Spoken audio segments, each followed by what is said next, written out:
नमस्कार दोस्तों, मेरा नाम है मोहित और आप देख रहे हैं मोहित लखनऊ प्रॉपर्टीज। दोस्तों, आज की वीडियो में हम बात करने वाले हैं कि अगर आपने कोई प्लॉट बिना 143 कराए खरीद लिया है तो उसमें आपको लोन कैसे मिल सकता है और उसमें आपको क्या क्या परेशानियां आ सकती हैं। आज की वीडियो में हम इसी टॉपिक के ऊपर बात करने वाले हैं। अब दोस्तों, इस वीडियो में हम सिर्फ दो पॉइंट्स को लेकर चलेंगे। पहला पॉइंट कि आपको 143 वाली ज़मीन पर लोन मिल सकता है या फिर नहीं। फिर जो हमारा दूसरा पॉइंट है उसमें हम ये बात करेंगे कि अगर आपने बिना 143 कराई ज़मीन खरीद ली है तो उसमें कोई अदर व्यक्ति लोन कैसे निकाल सकता है और क्यों निकाल सकता है, इसके ऊपर भी एकदम डिटेल में हम बात करने वाले हैं। तो दोस्तों, वीडियो बहुत ही ज़्यादा इंपॉर्टेंट होने वाली है, तो इसको शुरू से लेकर लास्ट तक ज़रूर देखिएगा। और प्रॉपर्टी से जुड़ी ऐसे ही इन्फॉर्मेशन पाने के लिए इस चैनल को सब्सक्राइब ज़रूर कर दीजिएगा। तो चलिए अब आते हैं अपने पहले पॉइंट पर। अब देखिए दोस्तों, जब भी आप कोई ज़मीन खरीदते हैं, अब मान लीजिए आपको किसी पर्सनल लोन की ज़रूरत है और आप चाहते हैं कि आपको उस ज़मीन पर लोन मिल जाए।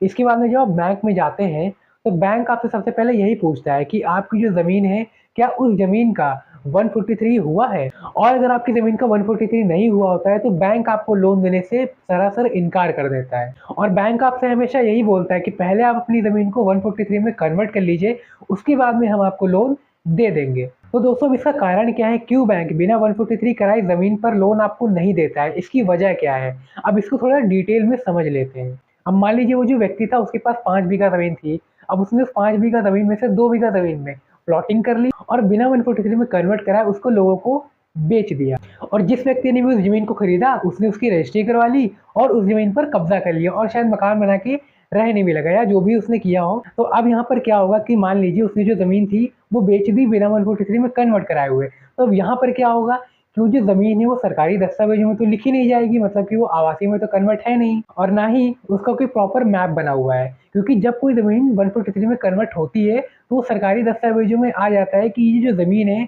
यहाँ पर एक मैप बन चुका है और ये आवासीय ज़मीन है। तो अगर आप ऐसी ज़मीन खरीद लेते हैं तो इसी कारण से जो बैंक होता है वो आपको लोन नहीं देता है, क्योंकि वो ज़मीन सरकारी दस्तावेजों में दर्ज नहीं होती है, वो आवासीय में कन्वर्ट नहीं हुई होती है। तो दोस्तों, अब हम अपने दूसरे पॉइंट की बात कर लेते हैं कि अगर आपने बिना 143 कराई ज़मीन खरीदी है तो उसमें कोई दूसरा व्यक्ति कैसे अपने नाम पर लोन निकलवा सकता है। तो दोस्तों, इसको हम एक एग्जाम्पल से समझ लेते हैं। अब मान लीजिए कि कोई रमेश नाम का व्यक्ति था और उसके पास में 3 बीघा ज़मीन थी। अब उसने सोचा कि क्यों ना 3 बीघा ज़मीन में से 2 बीघा ज़मीन में प्लॉटिंग करके उसे बेच दिया जाए। लेकिन अब उसने क्या किया कि उस 3 बीघा ज़मीन में से जो 2 बीघा ज़मीन थी उसमें उसने प्लॉटिंग करी। प्लॉटिंग करने के बाद में उसने बिना 143 कराए उस ज़मीन को लोगों को बेच दिया। तो अब वो जो ज़मीन है वो आवासी में तो कन्वर्ट हुई नहीं है। तो अब यहाँ पर क्या होगा कि सरकारी रिकॉर्ड में उस ज़मीन का कोई रिकॉर्ड तो होगा नहीं, ना ही वहाँ पर उसकी मैपिंग हुई होगी।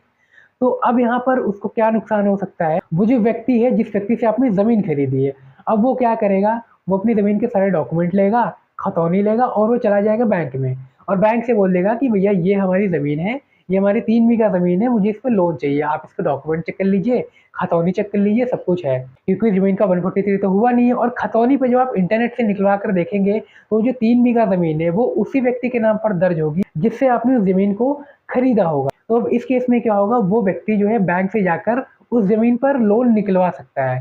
तो इसमें क्या होगा, आपका नुकसान हो जाएगा क्योंकि वो ज़मीन तो आपने खरीदी थी लेकिन उस व्यक्ति ने बैंक से लोन निकलवा लिया है। तो इसी तरीके से कई लोगों के साथ में धोखाधड़ी हो जाती है।